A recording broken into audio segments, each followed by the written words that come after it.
Okay, நம்ம இந்த வீடியோவில் நம்ம பார்க்க போகிறது என்ன அப்படின்னா, எப்படி ஒரு ஃபோல்டருக்கு ஷார்ட்கட் இப்போ க்ரியேட் பண்ணுறது அப்படிங்கிறது. ஸோ டெஸ்க்டாப்பில் நியூக்குள்ளே போகிறேன். நியூ போயிட்டு ஒரு ஷார்ட்கட் அப்படிங்கிறது இருக்குது. கிளிக் பண்ணோம் அப்படின்னா ப்ரௌஸ் எந்த ஃபோல்டரை நீங்கள் பண்ண போகிறீங்க அப்படின்னு சொல்லிட்டு.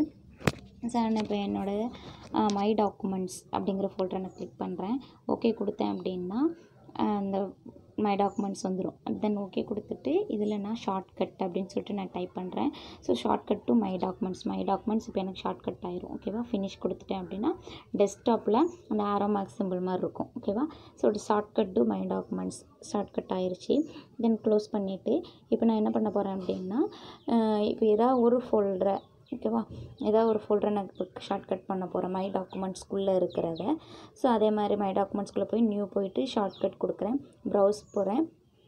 லைப்ரரிஸில் போயிட்டு மியூசிக்குள்ளே மை மியூசிக் அப்படிங்கிற ஒரு ஃபோல்டரை நான் ஷார்ட்கட் கொடுக்க போகிறேன். ஸோ அதை ஓகே கொடுத்தேன் அப்படின்னா நெக்ஸ்ட் கொடுத்துட்டு க்ரியேட், அதாவது ஷார்ட்கட் டு மை மியூசிக் அப்படின்னு சொல்லிட்டு அதே மாதிரி நான் டைப் பண்ண போகிறேன். ஓகேவா, ஷார்ட்கட் டு மை மியூசிக் அப்படின்னு சொல்லிட்டு கொடுத்துட்டு ஃபினிஷ் கொடுத்துட்டேன் அப்படின்னா மை டாக்குமெண்ட்ஸ்குள்ளே இன்னொரு ஃபோல்டர் எனக்கு ஷார்ட்கட் ஆயிரும்.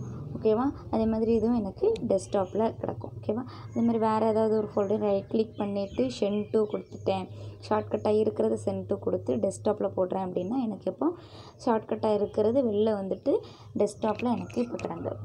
ஓகேவா, இதுதான் ஷார்ட்கட் எப்படி க்ரியேட் பண்ணுறது அப்படிங்கிறது. ஓகேவா. ஓகே ஸ்டூடெண்ட்ஸ், இப்போ வந்துட்டு நம்ம பார்க்க போகிறது என்ன அப்படின்னா, ஒரு ஃபோல்டரில் உள்ள ப்ராப்பர்ட்டிஸ் எப்படி கண்டுபிடிக்கிறது அப்படிங்கிறது. இப்போ நான் டெஸ்க்டாப்பில் ஏதாவது ஒரு ஃபோல்டர் நான் ரைட் கிளிக் பண்ணுறேன். ரைட் கிளிக் பண்ண ப்ராப்பர்ட்டிஸ் அப்படிங்கிறது இருக்கும். ஸோ அதை கிளிக் பண்ணிவிட்டு ப்ராப்பர்ட்டிஸ் அந்த விண்டோ ஓப்பன் ஆகிருக்கு. இதில் நீங்கள் என்னென்னாலும் பண்ணிக்கலாம். ஓகேவா, ஜென்ரல் இருக்கும், ஷேரிங் இருக்கும், செக்யூரிட்டி இருக்கும், ப்ரீவியஸ் வெர்ஷன்ஸ் இருக்கும், கஸ்டமைஸ் இருக்கும், அப்படி சொல்லிட்டு நிறைய ப்ராப்பர்ட்டிஸ் இருக்கும். இதில் போய் உங்களுடைய சிஸ்டம் செட்டிங்ஸை நீங்கள் மாற்றிக்கலாம். அந்த ஃபைலை பற்றின டீட்டெயில்ஸை வந்து நீங்கள் பார்த்துக்கலாம். ஓகேவா, இதோட எக்ஸசைஸ் நம்பர் 3 வந்துட்டு over right. Okay, thank you.